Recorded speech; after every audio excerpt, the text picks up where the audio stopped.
తమిళనాడు సింహాసనాన్ని ఇక అధిష్ఠించబోయేది విజయ్ టీవీకే పార్టీయే అనేసి అయితే ఇప్పుడు భారీ స్థాయిలో చర్చ జరుగుతుంది. సో ఈ విజయానికి గల కారణాలు ఏంటి, అసలు ఎలాంటి పెద్ద ప్రచారము లేకుండా, ఎలాంటి హంగులు ఆర్భాటాలు లేకుండా ఏదో పెద్ద క్యాడరు పెద్ద సపోర్టు అనేది ఉన్నది అని అనిపించలేదు ఎక్కడో కూడా. మరి బ్యాక్ ఎండ్ లో ఏం జరిగింది అనేది అయితే అందరికీ కొంత సందేహం ఉన్నప్పటికీ కూడా సింగిల్ గా వచ్చి సింహం లాగా గెలుచుకున్నాడా విజయ్ అనేది అయితే వినిపిస్తోంది. సో ఇందులోని ముఖ్యంగా త్రిష పేరు కూడా వినిపిస్తోంది. సో ఆవిడ పాత్ర ఎంత ఉంది దీనిలోని, ఎందుకంటే ఇప్పుడు ఈ రిజల్ట్స్ అనేవి తమిళనాడు రాజకీయాల్లోని చాలా పెద్ద మార్పు, ఇది చాలా పెద్ద మార్పు కోరుకున్నారు ప్రజలు అనేది కనిపిస్తోంది. సో దీని గురించి మనం మాట్లాడదాం. మనతో పాటు సార్, మనం మొదటి నుంచే అంటూ ఉన్నారు మీరు చెప్పలే, అంటే జనరల్ గా మనం అనుకున్నది 20 లోపు ఏమైనా రావచ్చేమో అని, బట్ ఇంత భారీ స్థాయిలోని 100 అంటే ట్రిపుల్ నెంబర్ వస్తుందని అయితే ఊహించలేదు. సో మీరేమంటారు సార్? ఖచ్చితంగా అంటే ద్రవిడ రాజకీయాలకి తమిళనాడులో కాలం చెల్లింది అనేది అర్థమవుతుందండి ఈ రిజల్ట్ ద్వారా. ఎందుకంటే విజయ్ అనేవాడు నేను అసలు ద్రవిడ రాజకీయాలు చేయను అని చెప్పాడు క్లియర్ గా. ద్రవిడ రాజకీయాలు చేయను అని చెప్పి వచ్చిన వాడికి ఓట్లు వేశారు అంటే ద్రవిడ రాజకీయాలన్నింటినీ పూర్తిగా తమిళనాడు అనేది పక్కన పెట్టింది అనేది ఒక చారిత్రక సత్యం ఈ రోజు. ఇది పెద్ద షాకింగ్ విషయం, దేశవ్యాప్తంగా కూడా షాకింగ్. ఎందుకంటే ఎప్పుడు కరుణానిధి, ఎప్పుడు ఎంజి రామచంద్రన్, ఇంకా ఎప్పుడు అన్నాదురై, వీళ్ళందరి టైం నుంచి కూడా ఉన్న అంత అన్ని సంవత్సరానికి వచ్చిన ఈ ద్రవిడ రాజకీయాలని పక్కన పెట్టేసి ద్రవిడ మున్నేట్ర కజగం కానీ, లేదంటే అన్నా ద్రవిడ మున్నేట్ర కజగం కానీ, వీటన్నిటినీ కూడా పక్కన పెట్టి ఈ రోజు నేను ద్రవిడ రాజకీయాలు చేయనన్న విజయ్ని అధికారంలోకి తీసుకొచ్చారంటే టోటల్ గా ద్రవిడ రాజకీయాలకి ఇంకా నీళ్లు వదిలేశారు తమిళ ప్రజలు అనేది అర్థమవుతోంది. ఇది చాలా శుభ పరిణామం. కారణం ఏంటంటే జాతీయవాదం అనేది దీంట్లో మనం ప్రత్యేకించి మాట్లాడుకోవాల్సిన జాతీయవాదం అనేది పెరుగుతోంది. ఎందుకు చెప్తున్నాను ఈ మాట అంటే, డిఎంకేకి సంబంధించిన ముఖ్యమంత్రిగా ఉన్న స్టాలిన్ గారు మొన్న ఈ మధ్య అసలు మొత్తం ఉత్తర భారతదేశం దక్షిణ భారతదేశం అని మాట్లాడాడు. దక్షిణ భారతదేశం నుంచి ఒక ప్రత్యేక ఉద్యమాన్ని తీసుకొస్తా అన్నాడు. అది కాకుండా ఈ నియోజకవర్గాల పునర్విభజన సందర్భంగా తమిళనాడుకి ఏదో నష్టం జరిగిపోతుంది, ఘోరం జరిగిపోతుంది, ఉత్తరాది వాళ్ళు తొక్కేస్తున్నారు అని మాట్లాడాడు. అది కాకుండా హిందీ అన్నాడు, తమిళ్ అన్నాడు, హిందీ వాళ్ళు తమిళ్ తొక్కేద్దామని ప్రయత్నం చేస్తున్నారు అన్నాడు. ఇది కాకుండా ఉమెన్స్ రిజర్వేషన్ బిల్లుకి సంబంధించి కూడా అనేక ఆరోపణలు చేశాడు. ఇవన్నీ చేసి నల్ల జెండాలు ఎగరేసేలాగా స్వయంగా ముఖ్యమంత్రే పిలుపునిచ్చి ముఖ్యమంత్రి నల్ల జెండా ఎగరేసిన తర్వాత కూడా తమిళనాడులో ఈ మాటలు ఎవ్వరూ పట్టించుకోకుండా ఇప్పుడు ఏకంగా అదే స్టాలిన్ ని ఓడించేసి మరి ఆ పార్టీని కూడా 3వ స్థానానికి నెట్టేశారు అంటే టోటల్ గా ద్రవిడవాదం అనేది పక్కకి పోయి జాతీయవాదం అనేది తమిళనాడులో కూడా వేళ్ళూనుకుంటోంది అని అర్థం. ఇది కాకుండా అక్కడ ఎప్పుడు కూడా తమిళనాడులో ఎప్పుడు అన్నా డిఎంకే రెండు ఉండేవి. ఒకసారి వాళ్ళకి ఒకసారి వీళ్ళకి, వీళ్ళ మీద కోపం వస్తే వాళ్ళకి, వాళ్ళ మీద కోపం వస్తే వీళ్ళకి వేయటం అనేది అక్కడ అలవాటుగా మారిపోయింది. కానీ సరి అయిన 3వ ప్రత్యామ్నాయం లేకనే ఇన్నాళ్ళు ఆ బాధ భరించారు బాబు. వీళ్ళకి కోపం వస్తే వాళ్ళకి, వాళ్ళ మీద కోపం వస్తే వీళ్ళకి వేసాము, సరైన ప్రత్యామ్నాయం వస్తే మేము 3వ ప్రత్యామ్నాయం వైపు వెళ్తాము అని చెప్పి ఈ రోజు విజయ్ కి ఓట్లు వేసి నిరూపించారు. అంటే ఇప్పుడు దాకా గతి లేక మాత్రమే వేసాం వీళ్ళకి, వీళ్ళైతే వాళ్ళకి, వాళ్ళైతే గతి లేకే వేసాము, సరైన ప్రత్యామ్నాయం ఈ రోజు మా ముందుకు వచ్చింది, అందుకని ఇమీడియట్ గా ఈ పార్టీలను పక్కన పెట్టి మేము 3వ ప్రత్యామ్నాయం వైపు వెళ్తున్నాం అని చెప్పి ఈ రోజు తమిళ ప్రజలు నిరూపించారు. 3వ అంశం ఏంటంటే సామాన్య ప్రజల్ని గెలిపించారు. అసలు విజయ్ తప్ప మిగతా వాళ్ళందరూ క్యాండిడేట్లు ఎవరో తెలియదు, ఎక్కడున్నారో తెలియదు, ఎవరి తాలూకో తెలియదు, వాళ్ళ చరిత్ర ఏంటో తెలియదు. అలాంటి వాళ్ళందరినీ ఈ రోజు ముక్కు మొహం తెలియని వాళ్ళని కూడా భారీ మెజారిటీలతో గెలిపించారంటే సామాన్యుడిని మేము గెలిపిస్తాము, డబ్బు రాజకీయాలు మాకు ఇంకా మేము వదిలేసాము. గతంలో మనకి ఎలా ఉండేది, నీ కుక్కర్ ఫ్రీ ఇస్తావని ఒకడు, నీకు టీవీ ఫ్రీ ఇస్తాను ఒకడు, నీకు ఇంకొక ఏంటి గ్యాస్ స్టవ్ ఫ్రీ ఇస్తాను ఒకడు, ఇట్లాంటి ఫ్రీ ఫ్రీ ఫ్రీ ఫ్రీ అని చెప్పి విసిగిపోయారు అసలు తమిళ ప్రజలు. ఇవన్నీ కాదు మేము మామూలు సామాన్యుడికి డబ్బు రాజకీయాలు కాకుండా సామాన్యులకు మేము ఓటేస్తామని చెప్పి ఈ రోజు ప్రజాస్వామ్యాన్ని బలపరిచిన విధంగా ఏదైతే తమిళ ప్రజలు నిర్ణయం తీసుకున్నారో ఇది దేశవ్యాప్తంగా ఒక సంచలనం. ఈ గతంలో మనకి ఢిల్లీలో మనం చూసాం, ఢిల్లీలో ఆమ్ ఆద్మీ పార్టీ వచ్చినప్పుడు చూసాం, అసలు ఎవరితో సంబంధం లేకుండా కామన్ మ్యాన్ ని నిలబెడితే, ఆటో వాడిని నిలబెడితే చరిత్రలు చూసాం మనం. ఈ రోజు అలాగే టీవీకే విజయ్ కి కార్ డ్రైవింగ్ చేసే డ్రైవర్ కొడుకుని నిలబెడితే అతన్ని కూడా గెలిపిస్తున్నారు. అంటే కామన్ మెన్ ఏ విధంగా గెలిపించడానికి సిద్ధపడ్డారు.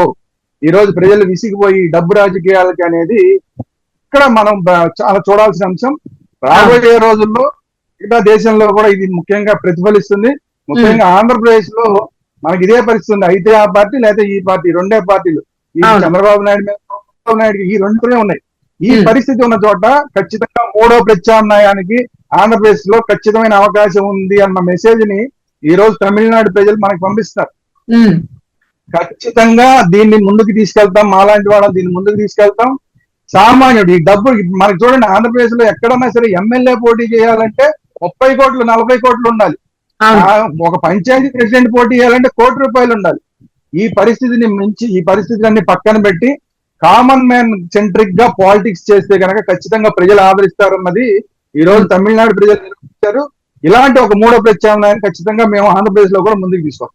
తప్పకుండా సార్, తప్పకుండా. నిజంగానే అంటే ఇప్పుడు మనకి ఓటుకు నోటు కేసులు చూసాము, ఎన్నో చూస్తూ ఉన్నాము.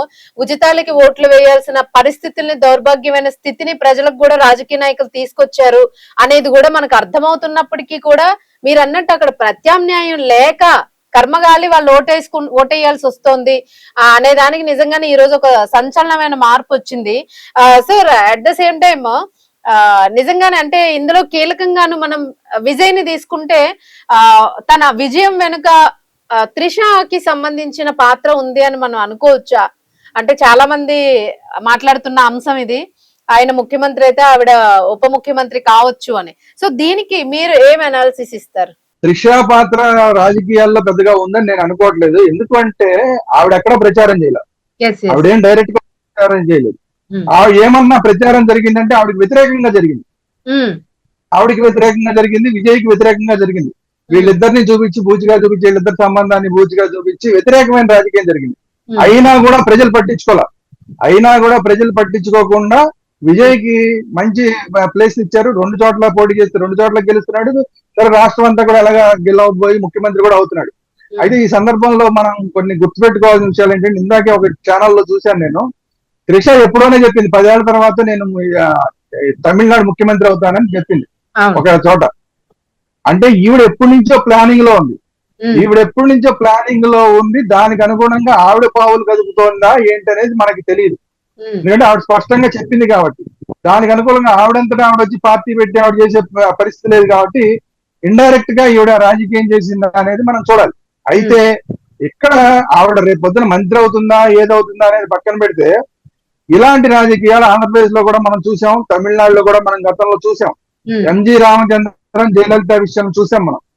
ఎంజి రామచంద్రన్ భార్యకి తర్వాత జయలలితకి మధ్య ఏ విధంగా గొడవలు జరిగినాయి మనం చూసాం. ఇప్పుడు కూడా విజయ్కి త్రిషకి ఉన్న లింక్ వల్లనే ఇప్పుడు వాళ్ళ భార్య విడాకుల దాకా వెళ్ళిందన్న వార్తలు వస్తున్నాయి. సో సేమ్ కంటిన్యూ అవుతుంది అక్కడ. ఎంజి రామచంద్రన్ అలాగే వాళ్ళ మిసెస్ తర్వాత జయలలిత, అక్కడ ఏ ఎపిసోడ్ అయితే జరిగిందో ఇప్పుడు తమిళనాడులో మళ్ళీ ఇప్పుడు అదే ఎపిసోడ్ జరగబోతుంది. ఇప్పుడు మరి త్రిష అప్రచిత్తలాగా ప్రజల మన్నలు పొందుతుందా, జయలలిత లాగా పొందుతుందా? లేదంటే ఆంధ్రప్రదేశ్ లో ఎన్టీ రామారావుకి పక్కన లక్ష్మీభారతి వచ్చింది. లక్ష్మీభారతి రావడం వల్ల మొత్తం ఎన్టీ రామారావు పరిస్థితి ఘోరంగా అయిపోయింది. లక్ష్మీభారతి ఎందుకు పనికి రాకుండా పోయింది. ఇప్పుడు రాజకీయంగా ఆవిడ ఎందుకు పనికి రాకుండా అయిపోయింది ఆవిడ పరిస్థితి. సో అలా అవుతుందా? ఈ రెండిట్లో ఏదవుతుంది? ఇప్పుడు త్రిష కీలకమైన పొజిషన్ లో ఉంది.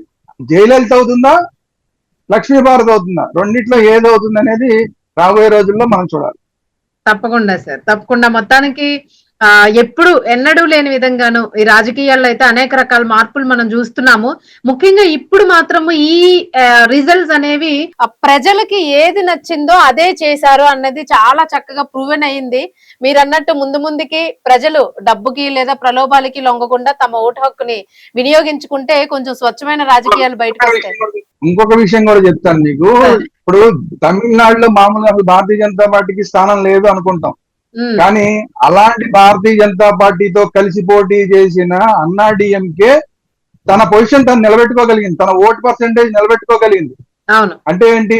జాతీయవాద రాజకీయాలను కూడా ఈ రోజు తమిళనాడు ప్రజలు ఎంకరేజ్ చేస్తున్నారు. జాతీయవాద పార్టీ అయినంత మాత్రం భారతీయ జనతా పార్టీ కలిసి ఉందని ఏఐడిఎంకే అని మొత్తం తీసి పక్కన పడేలా.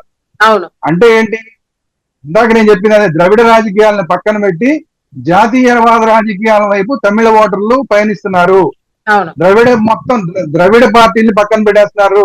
రాబోయే రోజుల్లో మనం ఇంకా చూస్తే ఈ రోజు డిఎంకే 3వ ప్లేస్ లోకి వెళ్ళిందంటే 5 ఏళ్ల తర్వాత చూస్తే అసలు మొత్తం ద్రవిడ రాజకీయం మొత్తం పక్కన పెట్టేసి ఇటు విజయ్ పార్టీ, రాబోయే రోజుల్లో భారతీయ జనతా పార్టీ. ఎందుకంటే ఇప్పుడున్న అన్నాడీఎంకే కేవలం ఊరికే అన్నాడీఎంకే ఉంది అని అదంతా కూడా బీజేపీ చేతిలో పప్పెట్టది. సో ఆ బీజేపీ ఏఐడిఎంకే రెండు ఒకటైపోతాయి ఇంకొక 5 ఏళ్ల పోతే. సో అంటే టీవీకే, విజయ్కి, భారతీయ జనతా పార్టీకే నెక్స్ట్ జరిగి ఈ ద్రవిడ పార్టీలు అనేవి మొత్తం కాలగర్భంలో కలిసిపోయినా మనం ఆశ్చర్యపోక్కర్లేదు. అలాంటి పరిస్థితులు ఈ రోజు ఆశ్చర్యకరంగా తమిళనాడులో వస్తున్నాయి. కాబట్టి ఏంటంటే ఈ ఓటమి అనేది రాబోయే రోజుల్లో జాతీయవాదాన్ని పెంచుతుంది, జాతీయవాద రాజకీయాల్ని ప్రోత్సహిస్తుంది, విభజన రాజకీయాల్ని, దేశాన్ని విడగొడదాం, ఇదో మన రాష్ట్రాల వారీగా లేదంటే భాషల వారీగా విడగొడదాం అనే వాళ్ళని ఎంకరేజ్ చెయ్యము అని చెప్పి తమిళ ప్రజలు చాలా స్పష్టమైన తీర్పునిచ్చారు. ఇంకా ఇంకా ఇంకా చెల్లదు అని చెప్పేశారు అంతే. రైట్. నిజంగా నాకు కొంచెం హ్యాపీగా అనిపిస్తుంది. ఎందుకు ఈసారి రిజల్ట్స్ మాత్రం ఎప్పుడు ఎన్నికల్లో లేని హుషారు ఈసారి అందరిలో కూడా కనిపిస్తుంది. సో చూద్దాం సార్. ఇంకా బెంగాల్లో చూడండి, బెంగాల్లో సేమ్ రిజల్ట్, జాతీయవాదం వైపు వెళ్ళారు. అక్కడ కూడా ముస్లింస్ ఇవన్నీ వీళ్ళందరూ వచ్చేది హిందువులు చంపేస్తాం, ఇవన్నీ పోవాలి అని జాతీయవాదం వైపు వెళ్ళారు. భారతీయ జనతా పార్టీ అనేది పక్కన పెట్టండి, జాతీయవాదం వైపు వెళ్ళారు. ఇక్కడ కూడా అంతే. ఇక్కడ భారతీయ జనతా పార్టీని ఏమో డైరెక్ట్ గా గెలిపించాల, కాకపోతే ద్రవిడవాదాన్ని పూర్తిగా పక్కన పెట్టేసి భారతీయ జనతా పార్టీతో కలిసి ఉన్నా కూడా అన్నాడీఎంకేకి అన్ని ఓట్లు, అన్ని సీట్లు ఇచ్చారంటే ఖచ్చితంగా జాతీయవాదం వైపు తమిళనాడు వెళ్తోంది. దేశం అంతా కూడా జాతీయవాదం వైపు వెళ్తోంది తప్ప విభజన రాజకీయాల వైపు వెళ్ళదు. రాబోయే రోజుల్లో అలాంటి వాళ్ళని ప్రోత్సహించదు అనేది స్పష్టంగా కనిపిస్తోంది.